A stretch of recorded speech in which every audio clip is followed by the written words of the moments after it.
Disclaimer: everything we discuss here is not financial advice. Always do your own research or seek advice from a financial advisor.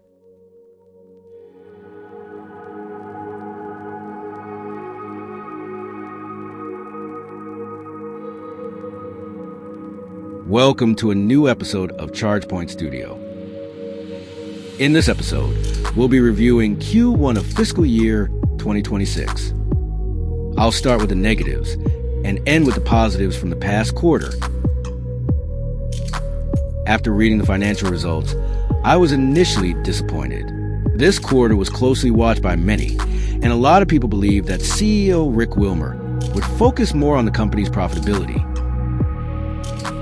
The first thing that struck me was the costs. The company should have focused more on reducing expenses.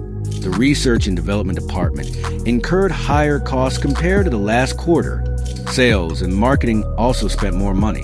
The fewer costs you incur, the easier it is to work towards profitability. Clearly, this wasn't the chosen path this quarter. Looking at the number of subscriptions, it remained stable this quarter at 38 million, just like the previous quarter. What I had expected was for the number of subscriptions to go up to around 40 million, given that more people are buying EVs and more charging stations are being built. Consequently, the gross profit also turned out lower, which is really a shame. And finally, the free cash flow. For me and for most investors, this is a clear indication that ChargePoint is struggling to work towards profitability. It's also a clear indication that company growth is prioritized over profitability. In recent quarters, there was a clear trend of the company getting closer to a positive free cash flow.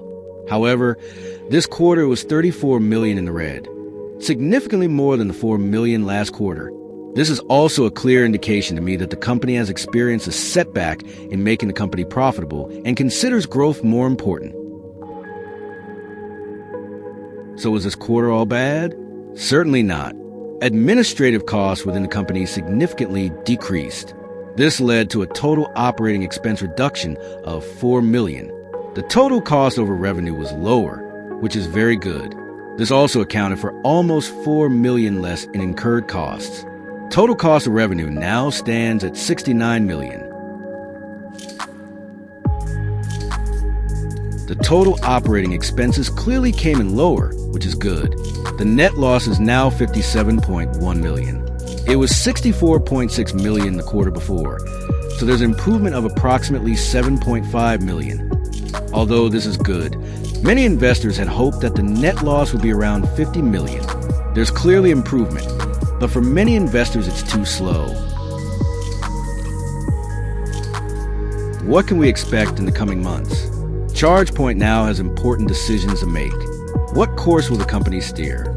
It seems Rick Wilmer is still focusing more on growth with new partners than on profitability. However, there are clear improvements to be seen. The company is getting better at cost control. There's a good chance that the stock will remain below $1 in the coming months. ChargePoint will have to do a buyback of around 114.7 million to get the stock above $1. They have this money to spend. But the question is whether they will do it. In all likelihood, there will be a stock split, and investors will be the victims of this policy.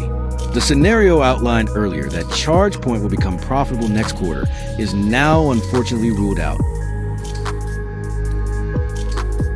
On January 1st, 2025, I made my first video stating that ChargePoint will become profitable in 6 quarters or less. 2 of those 6 quarters have now passed, and I still believe ChargePoint will become profitable within the next 4 quarters. That's why I'm still positive about the stock. Patience will eventually pay off. Thanks for listening, and see you on the next episode. Stay strong, ChargePoint brothers.